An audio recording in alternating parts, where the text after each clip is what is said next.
To this, but I thought I don't want it to be overwhelming. It can be a subject that can be overwhelming, so I just thought I'll just talk to you guys everything that comes to mind and kind of present it in more of a basic, easier understanding. So.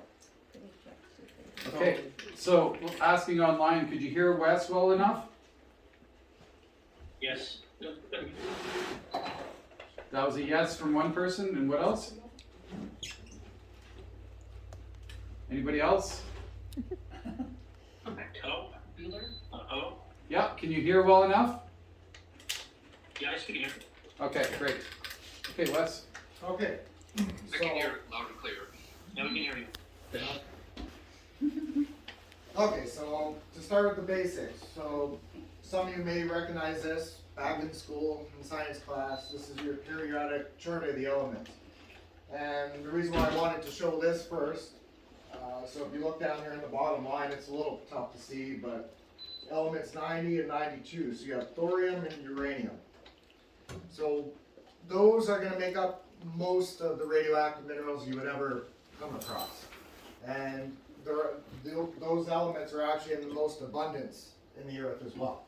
So to actually break it down and make it even easier, most of your collection that you could ever get when it comes to minerals are actually going to be derived from uranium. So whether it's pure uranium, so you'll hear the terms pitch blende or uraninite, it's essentially the same thing, but most of it's going to come from that. And then of course, like a lot of other minerals, you have secondary minerals. So that's going to be comprised of silicates, oxides, sulfides, phosphates, and so on. And you'll see examples after with that. Okay, so let's see, what can we dive into? Okay, so does anybody know anything about radioactivity? A little bit? Bad for you? Yeah. Yeah. That's all I know. So, Don't and like that's the biggest question you always get, and I'll dive into that in a little bit. It can alter the color.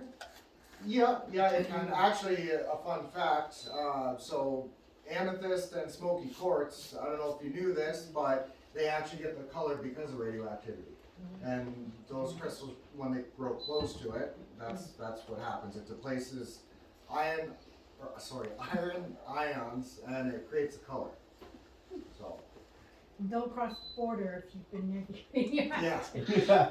But then you may ask, is the amethyst and smoky quartz radioactive? It's actually not, unless a little trace amounts trapped in there, which you probably won't be able to read it anyway with a Geiger counter. So anyway, so going back to the uranium, so we know that most of the stuff that you're going to ever collect or find or see is going to be from uranium. You will get a little bit with the thorium, and I have examples of that, but again, most of it's uranium based. So if we start off with the pure forms, so pitch blende and uraninites, the best way to kind of understand it, so when you do uranium mining, that's going to be where you see your pitch blende. And all that really means is if you can see, say, a sample of the rock, and you'll see just a blob or a mass in the rock that's going to be dark, maybe metallic colored. That's pitch blende, so there's no real form to it. Whereas uraninite's more along the lines of crystallization. And uranium in its pure form, or uraninites, generally will grow in a cubic nature or an octahedral nature. So basically that's the best thing to look for. As you know, digging with minerals, it's covered with dirt. That's the best way to identify the shape of them, or to at least know you're in the right area of having them, other than using a Geiger counter. So other than that, going from the pure forms now to the secondary minerals, so again, you'll have different mixes, and a lot of times you'll have a whole bunch of different elements, just like regular minerals that are mixed together, and that's what creates these secondary minerals. If you want to go to slideshow. Okay, I'll get so there are a bunch of photos. I just go through the photos. Yeah. Just telling everyone. Just gotta find them first. I got a directory here. So yeah, open that up. Oh boy. I have so many things open on my desktop all the time.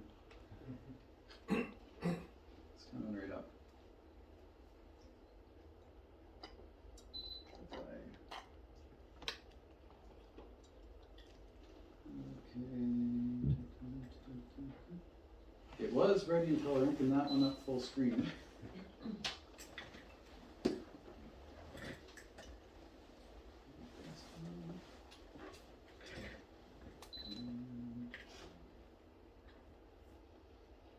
There we go. Okay, so I actually pulled that one up, yeah. And I will do that as. You try to get too fancy with these operating systems. Yeah. Okay, so I will do that as a slideshow. Here as a gallery.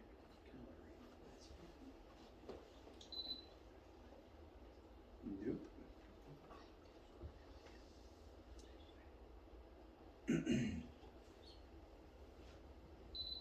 There it is. I couldn't see this thing because it was hiding. Should have been. I'm gonna try the gallery again here. There we go. Okay, now Okay, we've got so- full screen. There we go. So there's an example of one of the secondary minerals that's actually pretty common, autunite. And as you see here, so that's calcium, that's uranium, and that's your phosphate. So that's, this is one of the real common ones you could find, especially if you're looking for the stuff online. And that's another question I get asked, is it hard to get radioactive minerals into Canada? And it's actually one of the easiest countries to do it. So if you ever get into collecting, you don't have to worry about that. It's such a low level, it's not nuclear power plant grade or anything like that, so you don't have to worry about it. But this is an example of a secondary mineral. Now if you go back to the other ones, the So, pictures. what did you mean by that? Getting it into Canada? So if you wanted to start collecting, and keeping in mind you could only get so much here from coast to coast when it comes to radioactives. There's certain areas you could collect, but a lot of the secondary minerals are the ones that look nice, and they're the ones that you might want to collect. So unfortunately, a lot of them aren't found in Canada. They're found in the United States or other places around the world. So if you get into collecting and you want to get them, people are afraid to, like, do I buy it? Do I send it here? Is it going to get confiscated at the border, kind of thing? And you'll have no issues. So that's again one example of a secondary mineral. So there's zoomed in photo of it from my microscope. And actually I have that one here too in person. Welcome. So I guess it'd be a good time to. So one chair there. Okay, And a couple here. Oh, look, there you go. It'd be a good time to kind of go through the slideshow if you want. We could just. okay, take a you few just minutes. just say next each time. Yeah. Or So if you go back or wave your one- hand. Yep, I'll go back. Holy crap, yeah, this one here. There we go. So there's actually some secondary minerals that are barely radioactive, and this is an example of one of them. So you've probably heard of it. It's called alunite. So if you were to put a Geiger counter on it, it would probably barely even move. So if you want to go next. Okay, so back in 1896, when radiation was kind of first discovered, there was a guy by the name of Henry Becquerel, and this mineral is named after him. So again, another secondary mineral. And it's just 3 pictures of it. Because you love it. Yeah. Well, I'm trying to play with lighting. It's a new toy, right? So, What's it called? Becquerelite. Now, another place you may have heard of, up in the Bancroft area, the Silver Crater Mine is well known for beta fights, and they've just recently changed the name of these. But they're usually in a hexagonal shape. So this picture and the next picture is kind of what they'll look like. Again, I have a real example here as well. And if we move forward, this one is down in the United States. There's a lot of uranium mines in the Arizona area, Nevada, Utah, that kind of area. So you're gonna have lots that kind of look like this. This one's called boltwoodite. That's what Yeah. wave your Next hand. one. When you just go Oh like yeah, this. yeah. Okay. Next one. There we go. Sometimes you'll get them where they're kind of just sprayed across the host rock, and this one's called carnotite. Again, this one's more of like an oxide of the mineral, uranium. And next, this one is called cuprous sclotostate. A lot of crazy names. So yeah, again, another secondary mineral. And that is actually pretty small, so taking advantage of the microscope to actually see a little bit of it. And next, and that's kind of, again, zoomed in a little more with it. So again, it may not look like anything when you're holding it. It might just look like a little green rock until you zoom in. Right? So is it the lighter green mineral? Yes, yeah, any of the green spray here is what it is. So that one has copper in it by the name. Yes. But a lot of them didn't sound like they do, but they're green. Yeah. Seems like it's a common theme here is green minerals. Yeah, in a lot of cases it is from copper. So Okay. same idea as like malachite or azurite, right? Most of the time it's from that. Other times I couldn't really tell you. I haven't dove that deep into it yet, but still learning too. So if you want to go over again. This one's actually not radioactive. This is just a rarity. This is a little thumbnail fluorite. So one of the biggest mine up in the Bancroft area at the time, the Faraday Madawaska mine, it's actually just outside of Bancroft, and they've been rehabilitating it, and I think they just finished. It's a huge, massive area. It kind of just looks like sand now. So back in the day when they were mining, they found a really small little pocket of fluorite. So a lot of the Canadian minerals I like to collect is rarities like this. So to even have a thumbnail of this is great, right? And next. This one is kind of a weird name. It's highweite. Don't know too much about it. It's just yet again another secondary mineral, like a lot of these are. Next. This one, again, another secondary mineral. It's called casolite. And a lot of these I could basically just tell you the name and that they're secondaries. I just wanted to show some examples that you could see that radioactives can be colorful and interesting as well. So next. Now, you'll see later on there's a basic version of this. So again, that Faraday Madawaska mine, in abundance there was a mineral called uranophane, and I have an example here of it.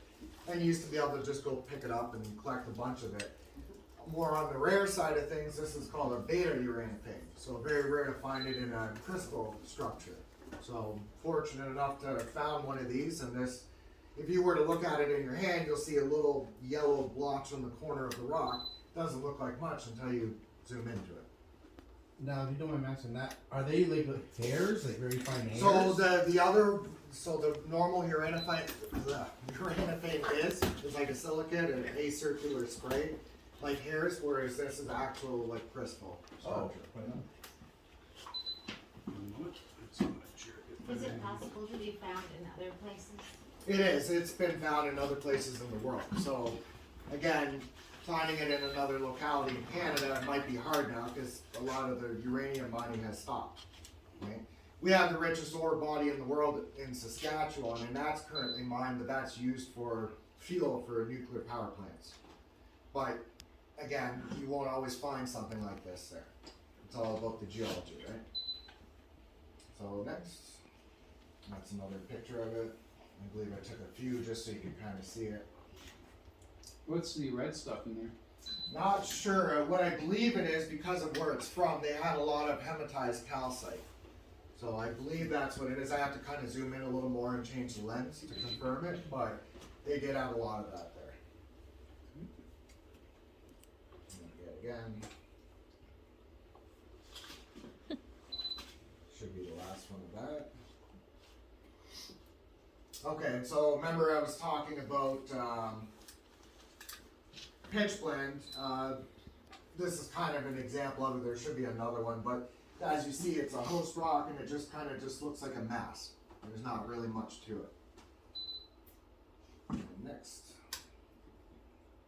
So the green one earlier, cuprous sclotoscite, this one's just called sclotoscite. So again, it's another variation. But does it still have copper in it? It may have a little bit in the host rock, but clearly not as much because of the color, right? Okay.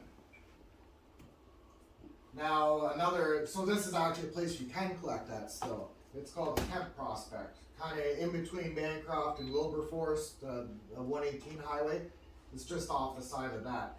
So this is back to the beginning here, the other element, thorium. This is a thorite crystal, so basically pure thorium, with a few other little things mixed in. How big is that one? So I have that here, it's about, I'd say, a quarter size. Okay, about a quarter. Yeah. So after the presentation, what we could do is show the laptop, turn the lights on. For sure. And you pick up a piece and show it, and then people can Yep. look at them later with you. Yeah. But you talk about each one. Mhm. Okay. Yeah, that's why I did both. I Yeah. brought what I could. No, that's great. Another one there. So it's kind of interesting when you look in on it. When you look at it just with your eyes, it kind of looks flat. You'll see some sides, but then when you zoom in, like you see here, it just has a whole bunch of different patterns on it. Yeah, and that's with a little more light. So now this one, definitely copper bearing. This one's called torbornite. It's another phosphate of uranium, and it's just a really brilliant green kind of crystally platelet structure. That's another example of it. And you need another example of it. The larger specimen I just got. So what's the white mineral there, do you think? I think it's just calcite mixed in. Yeah. Good old calcium. Yep, it's everywhere. So it's like a crystal structure, this stuff? Yes, yeah. Can those be faceted to gemstones like cinnabar? Okay, so let's get into, we'll stop for a second. We'll get into, you'll hear this term when it comes to radioactives called metamit. And what that, it's just a fancy way of saying they kind of destroy themselves during their decay process like they normally would. So the thing is, a lot of the radioactive minerals, they're very brittle. They're weak, so you can't really do much with them, unfortunately. Right? And that's why a lot of times you won't, why they're so special, because it's hard to find them like uraninite cubes, because they, again, try to destroy themselves, right? Oh, interesting. Yeah. Are they usually more micro, kind of? A lot of them are just because, again, think about you going out there and collecting it and try to getting it out of the host rock or getting a matrix piece. A lot of times it's going to fall apart. So it's really difficult. I know a lot of people put like a hardener on them to try to help preserve the specimens, but they can be pretty weak. So again, this is a uranium pyrochlore, similar to the beta phyte, and they did change the name. They're no longer called beta phytes, the one from earlier that's octahedral. It's part of the pyrochlore supergroup. So, yeah, there's lots of different things in play. But that's another mine that's closed up. Just an example of just some massive pyrochlore. Where's that mine, or where was it? McDonald's? The McDonald Trying to mine. see where that is. Where is that? I think it was High Blood. Yeah, you could just barely see it there. Bancroft area. Okay. We were Just there like most before. of them were. Yeah. We were there before. It was an amazing mine. It was huge. amazing Yeah, it was samples. almost like a big. They removed a huge section of this big mass of rock. It was interesting. It was, Yeah. they remediated it, I guess. They Yeah. blew it up and They did that, and then they It's sold the ground, property, and the new property owner, like a lot of places, you're not allowed to go there, right? So here's an example of a uraninite cube with another uraninite cube interpenetrating each other. Oh. And if we go over again, so this is typically what you're gonna find, and that is basically the size, the end of my pinky finger, and I have it here. And that's most of the time when you find it's only gonna be that size. So again, it's special to have anything bigger. Is that a glob of glue under it? Yeah. Sticky tack. Okay. Again, another uraninite crystal, but as you can see, it's not perfectly cubic, because a lot of times they kind of try to fall apart, right? When they're solidifying many years ago when everything was forming. Would that be further along the decaying process? Not necessarily. It's just, again, for it to form into a perfect crystal, it's a special phenomenon for it to happen, right? So it tried, I but failed. kind of failed, right? Okay, and that's just zoomed out another photo of it. Again, it's kind of, it almost looks like it's more of a mass, like pitch blende, but it is trying to form, so you would call it uraninite. This one is uranosursite, just yet again another secondary mineral. There are a ton of them, but I just wanted to show the examples just so you can see the different shapes and colors. And that'll be like a bright fluorescent. Yeah, and so, okay, so not all of the radioactive minerals fluoresce, by the way. It's not like The Simpsons. Only certain ones do. Why? I mean, a lot of the phosphors will, but exactly why, I couldn't tell you. And it's the same idea with all the fluorescent rocks, right? Yeah, so next. So, remember that Faraday Madawaska mine, you saw the more crystally form. This is the normal uranophane, where it's just kind of like a silicated spray. And it's actually soft to the touch. It's interesting. So it's malleable, like we can bend? It can move around, yeah. Yeah, you don't want to forcefully push on it because it will break, but it will move a bit. What It's almost causes like that hair. spray crystallization? Like, is there a force there that needs to do that, or? It's just oxidizing outwards, and it's just the way it forms, right? And next. So a little bit more zoomed in. So again, you'll see it here. I have an example of it. It doesn't look like much, it's not big. That's why I wanted to do this, so you can kind of see a little better what it looks like. And next. Is that it? Is that, oh, that's the end, okay, perfect. Next one Okay, down. so that's a little bit of a slideshow. Again, I just got the digital microscope. The picture qualities could be better. I need to play with it more, zoom in a little more, find some more stuff. But I just wanted to share with a lot of them, because you may think a radioactive's not looking neat or nice or colorful, when in fact there are a lot that is. So that's that. Where did you get this one from, did you say? The Faraday Madawaska mine, Madawaska. just outside of Bancroft. Yeah. Okay, everything's bang. Again, unfortunately, so when it comes to collecting, like even the normal minerals, a lot of spots now, unfortunately, you can't get into. So it does make it a little difficult. So a lot of times you'll probably find yourself buying them if you get into it. There's still a few spots you could collect at.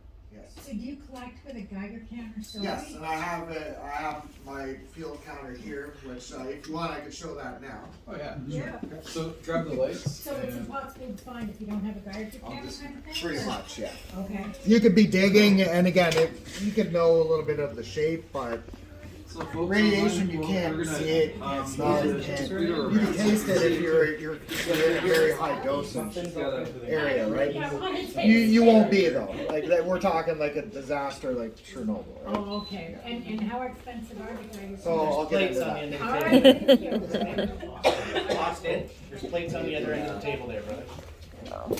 This thing here. Yeah. There you go. Stack that plate nice and high. Take 'em all. Oh, they give us one of everything. I'm just trying to. You use to find radioactives. So, like anything, you can find cheap versions on Amazon, right?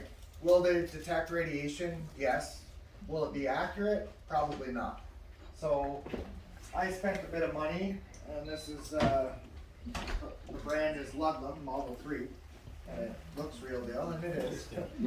So, this is reconditioned, it's an older unit, but it's been reconditioned, calibrated, the whole 9 yards. To get it here, it was roughly $2,000, just so you know. Okay? To buy it? Yeah. But it came complete, ready to go, turn it on, put your batteries in, turn it on and go. Alright? Is there any restrictions on buying them at all? No harm, no foul. So, how I like to describe this, because that's the term you're gonna hear all the time, Geiger counter, right? So, it's the probes that matter. So, in this one here, you're gonna have a Geiger Muller tube. Whereas this technology is called a scintillator. So, the first easiest way to describe this, so if anybody likes metal detecting, right?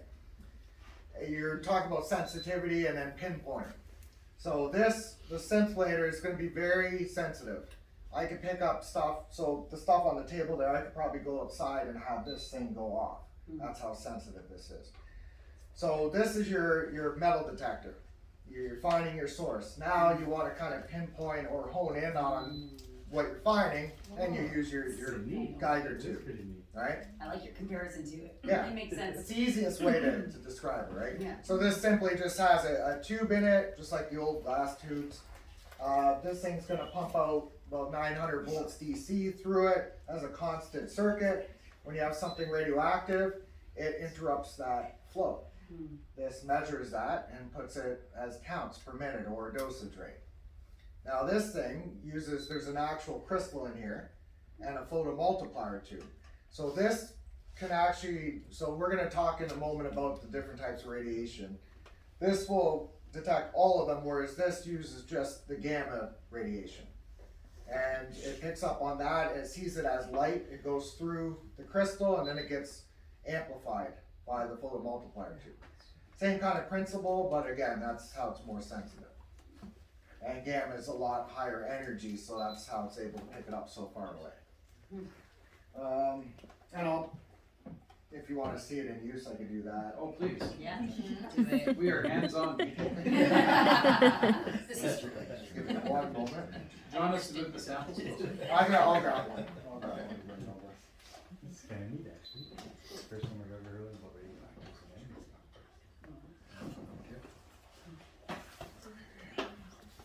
A nice big chunk cube of uraninite.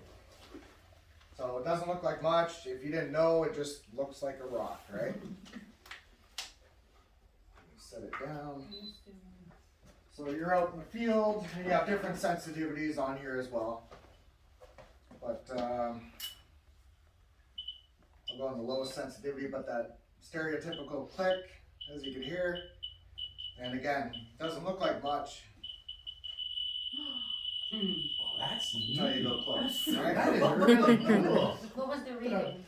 Well, this one's in counts per minute, so that's usually what you want to go by. There's a whole bunch of different dosage rates, like you'll hear of sieverts and becquerels and rads and grays and all that. That's more so what could be absorbed. You're wanting to go by counts when you're searching for this stuff. I think we should have a treasure hunt. Yeah. Find the radioactive. And that's basically it. And that's what I use. What's a cheap one go for these days? So going back to the Amazon thing, you can have something that's decent, but you're gonna want to spend $500-600. To get There's some actually taxes? there's a brand that uses the same tube that's in this, and I think it's like $600, and that's gonna be pretty effective and all you really need, unless you get more into it, right? Yeah. Because you could go to just like any crown land area and following the whole mineral collecting rule, you could go with this and just go around and see if you can find anything, right? You could do your research and see if there's an area that's been reported on that have radioactives. A lot of prospects back in the day, you're supposed to fill out paperwork of what you find as a process. So if you get lucky enough to find that, that helps, right? And so now if you want to look at the sample, so this is a really large cube of uranium, just so you know what it looks like. Real deal, as you just heard.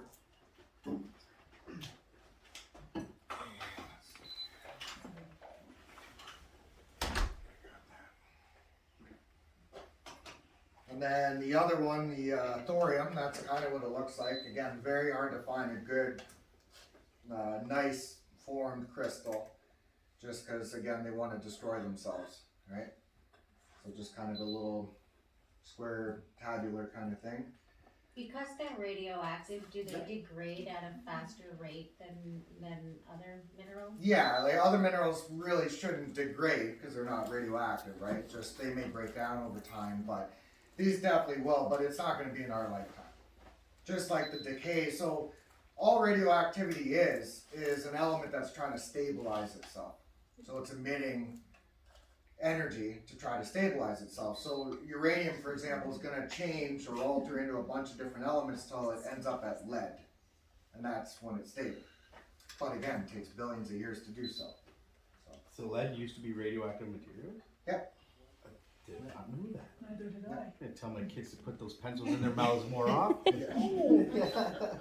Silver Crater Mine, here's a larger beta fight, as you can see.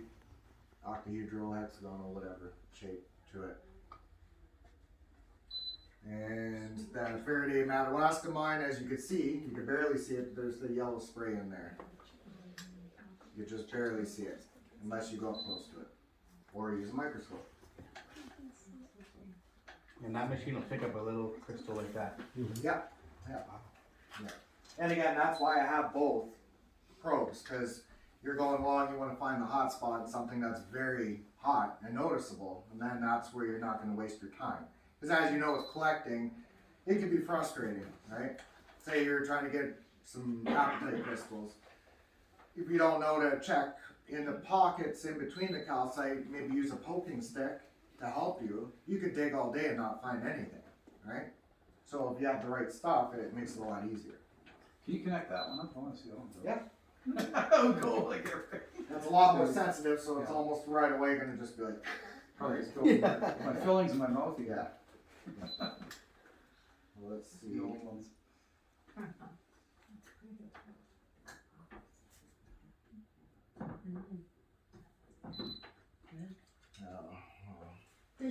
There's a shelf here full of rocks, I'm just wondering if you put it over there. Yeah, I want to put it somewhere where. Yeah, let's try it from here.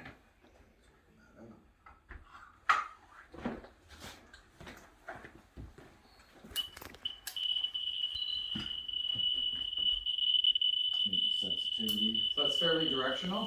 Yeah, but it's picking it up from here easily enough. Point it at us. See if we're everywhere. Oh, Yeah, well, it's sensitive, so So is that picking up the one rock no matter which way you turn? pretty much, yeah. Yeah. Because gamma radiation travels far. It's really high energy, so it's just going all over the place, right? Would it be bouncing off the walls too? No, because it's gonna keep going, but it's gonna go out a whole bunch of different directions from that. Right. But it will go through the walls like nothing. Wow. But that's that must be coming from all the rocks, really, because you turned it was still going. Yeah, to have some over there as well, right? Yeah. Yeah. A better representation would be going out where there's nothing and starting to go and find it, right? Sure. Because it's so sensitive.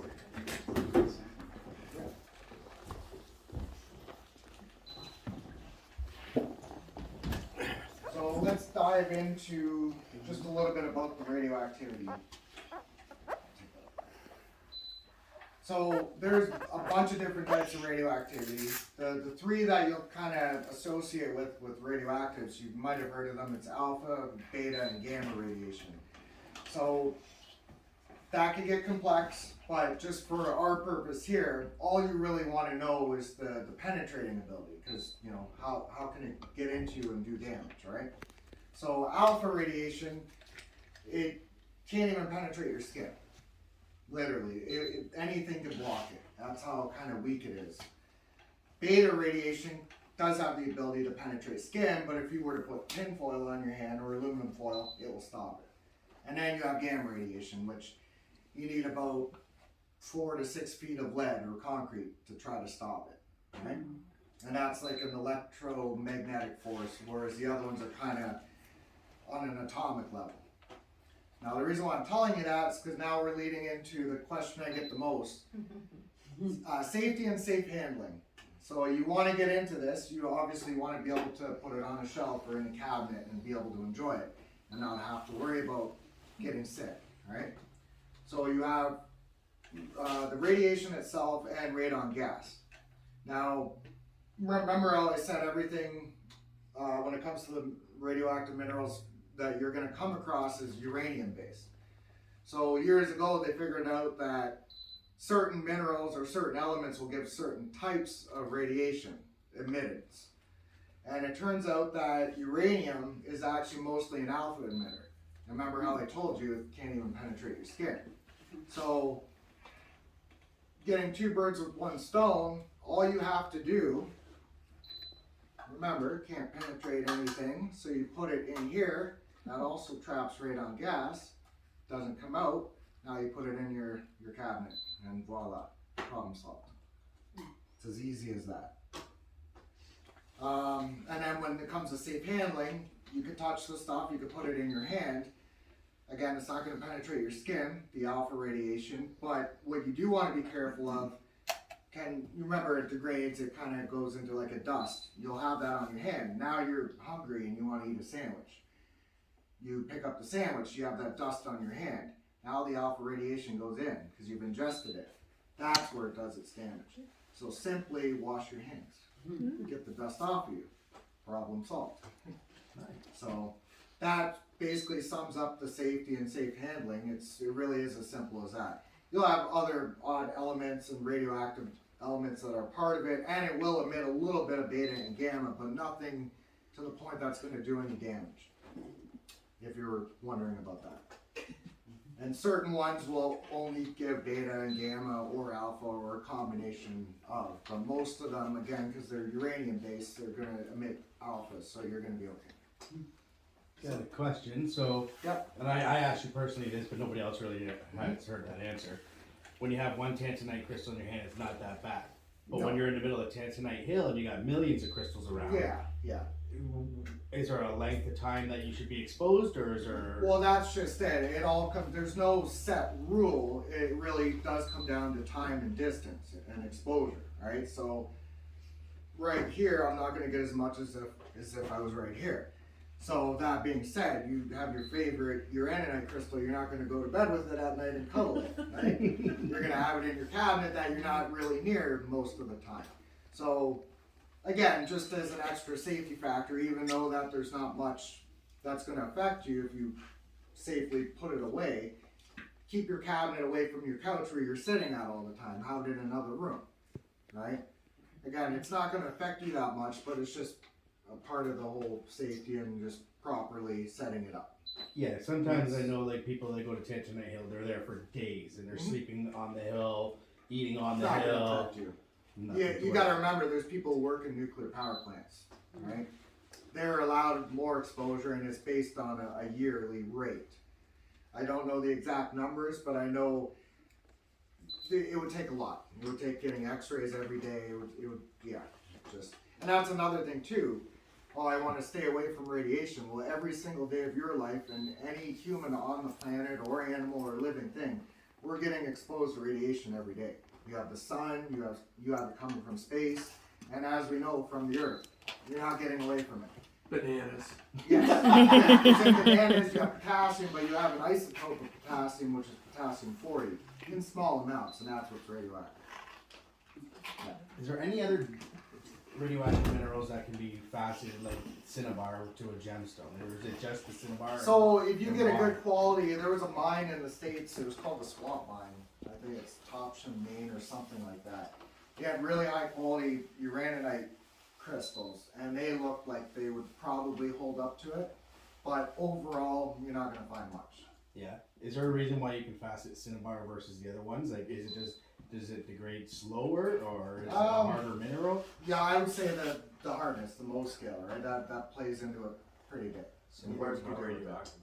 Oh, it isn't? I thought it No, was. cinnabar is a mercury sulfide. So mercury, right? Poisonous, it attacks your nervous system, Oh, can cause cancer. Oh.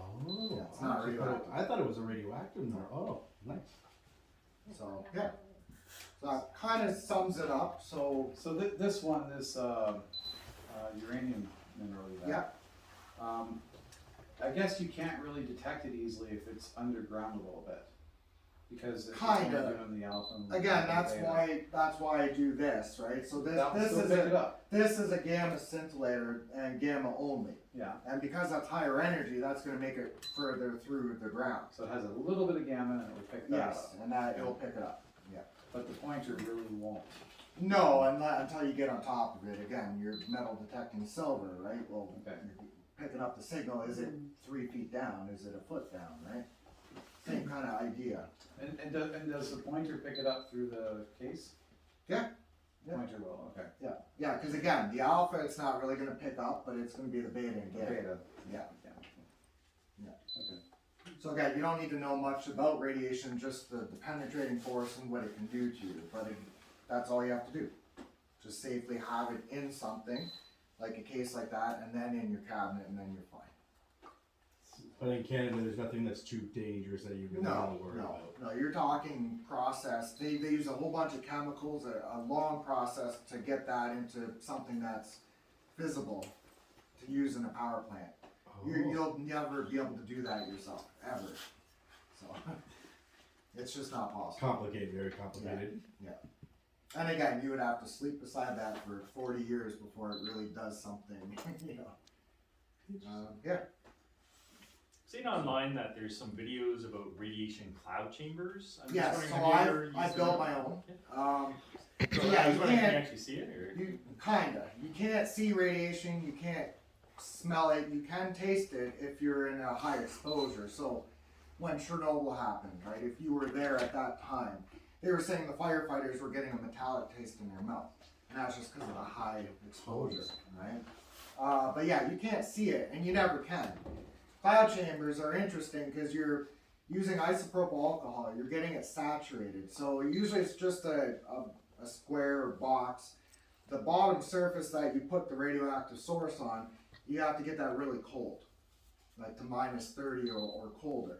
And that's going to saturate the alcohol. So what's happening is when the radiation comes off of that, it's disturbing the alcohol, the ionized alcohol. So you're just seeing it push through the alcohol, but you're not seeing the actual radiation. But it is a way to kind of visually see it, and it is neat. Can YouTube that, eh? What's that? You can YouTube those? Yeah, oh yeah. And check out. And I took on the challenge of building my own. It was a long process. It was fun. I got to perfect it still, but Is it expensive to build one of these things? not really. It's like anything. It's how far you want to get into it, how efficient you want it to be. But I used the bottom plate. I used copper, just because it could transfer heat and cold really well.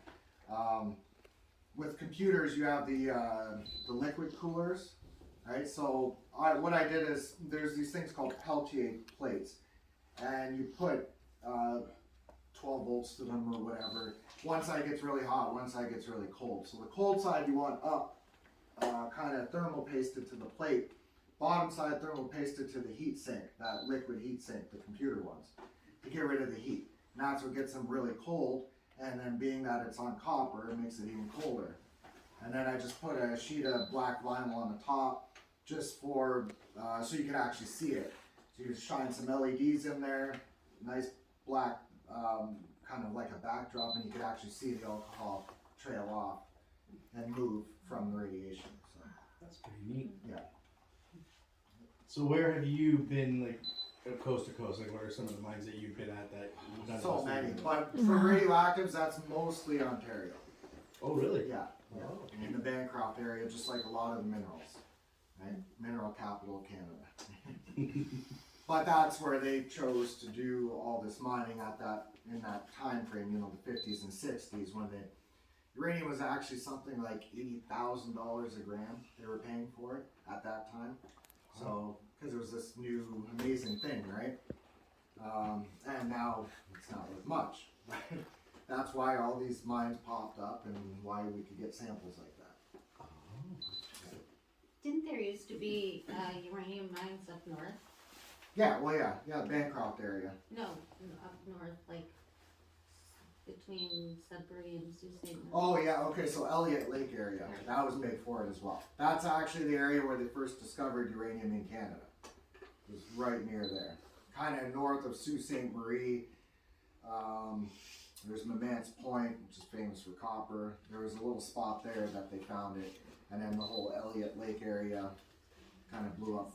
Same idea. Everybody's competing to sell their uranium to make the money in that, right? Because they were paying so much for it.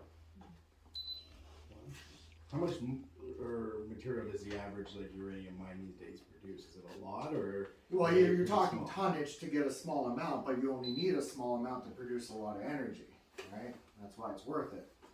And it is technically safe. And that's another thing. A lot of the fear comes because it's radioactivity and radioactive waste. You know, how's it going to affect me? Well, the solution they came up with was to put it back underground, but even further. So what's wrong with that? Where did it come from to begin with, right? That makes complete sense. Yeah, especially if you're choosing an area that's not seismically active. Why not? It came from there. It's far away from you. It's not going to affect you. Yeah, probably mine higher up to the surface than they're putting it down too. Yeah, exactly, yeah. And they've advanced with their ways of doing this. You don't even have people doing it anymore. In Saskatchewan, they're actually basically freezing the rock and processing it and breaking it down that way with machinery. So you're not even near it. So. Wow. Is there a question? Oh, question online? Is there a question online? How about cobalt and cobalt, Ontario? You might find trace amounts of stuff, but again, it was mostly in the Bancroft area. Okay. Yeah, so there's not really much to find or worry about up there. Okay. You're gonna have other stuff that's not radioactive, like arsenides, stuff like Yeah. that's laced in, which you probably already know, but no radioactives. Okay, thanks. And Bob, you have a question? Do you wear a radiation monitor? No, I'm basically just using this, and I don't want to say common sense, but again, don't stay there forever. Don't build a home there, right? But you're collecting for a day. It's not gonna matter. Yeah, so, no, I was thinking that if you go into radioactive areas often enough, I mean, you become like a radiation worker and. Yeah. So again, you're allowed so much per year, and Right. there's a regulation on that, and Yeah. you're going to be aware of that if you're doing it, right? Yeah. Again, I don't know the exact numbers, but nobody will ever exceed that. Even nuclear power plant workers, they say they don't even come close. Yeah, So. yeah. I mean, I'm thinking because at various times I worked in labs where radioactive materials were used. Mhm. And so I have a history. Yeah. I have, there's somewhere in Ottawa, there's a record of all the times I was exposed to radiation. Yeah, they're required to, because if you're Yeah. talking about more pure stuff that's used for energy, it's not going to be the same as these minerals you're collecting, Yeah, right? 'cause I guess if you were processing, like if you were Oh yeah. working like micro minerals of these samples and spending a lot of time with them, Yeah, it's a you different could story. generate a lot of. You could generate a lot of dosage, but again, they're gonna watch you. There's a whole process. You have to have supervisors with you and anything to handle this stuff. So Right. you're not gonna get away with being there longer than what's intended. Yeah. Right. So same thing with if you're a millwright and you go and work in one of these power plants and you got to disassemble part of the reactor, right? You're only allowed to do it for so long and certain tasks, and that's it. So out of those, the table of contents and the two things that you pointed out, which one is the most dangerous out of the two? Well, it's not, again, they're not that one's more dangerous than another. It's just, it all really comes down to exposure and like how long you're with it, right? There's elements that are more, I guess, radioactive in a sense, like they're stronger, like polonium, for example. Like there was that unfortunate assassination, I don't know if you've heard of it, it was on the news, that's what was used. So there are elements that are higher in radioactivity and dosage and stuff like that, but you're not going to come across that. Again, mineral wise, which is what we care about, mostly uranium based. Alpha emitter, handle it properly, you're okay. Sweet. I think that sums up a lot of the questions that a lot of people have Yeah, when it comes to handling It this. kind of all ties together, right, in a way. So once you understand what it is, where it comes from, how to handle it, that's all you really need. Then it's like any other mineral, and you can enjoy it.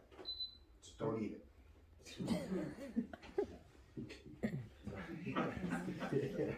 Too late. But you don't think of that stuff, right? You want to look at it, it's neat, it's in my hand, I'm looking at it, I'm enjoying it, and then, realize there's dust there, right? So wash your hands. How many radioactive minerals are there? Like, have you shown us all of them, or are these? Oh no, primarily there's much Ontario? more. I mean, that costs a lot of money to collect it, right? Right, yeah. But yeah, there's lots. Again, a lot of this is like anything. You can do your own research, look into it, learn about it, and see what there really is, right? So these ones that you've shown us tonight are primarily from Ontario? Or Some of them are. Some aren't. Again, you're gonna have the uranium cubes, the uranofane, which is that yellow spray, thorites, betaphites, and a few others from Ontario, but that's roughly it. Do you know if euxenite is radioactive or? It's just like allanite, very mildly, barely any at all. So yes, barrel pit, you can find it. I have some. Yeah, barely any at all. Any questions online? I'll show you these samples up close as well. Yeah, let's get them all together. Hello, Niagara Club. Here's Steve. Thanks for tuning in, guys. You can all see her at the workshop. We're hoping you make a field trip here sometime. I've mentioned it before. So we see up close, and we're gonna walk around and look at them as well. I think I like this one the most. Yeah, the Automite, yeah, a lot of people do. And that does fluoresce too, with long wave. Oh, What color is it? nice. Basically a bright neon green, kind of like what it looks like. Not a geologist, nuclear physicist, engineer, but I collect them, so I looked a little bit into it, and I'm just sharing what I know. We want to honor your participation and presentation with a free membership. It's a non-voting membership until the end of next year. Okay. So you can come to our field trips, you can come use the workshop like any other member, and meetings and everything. So thank you very much, and it'll be a family membership as well. Awesome. If you want to upgrade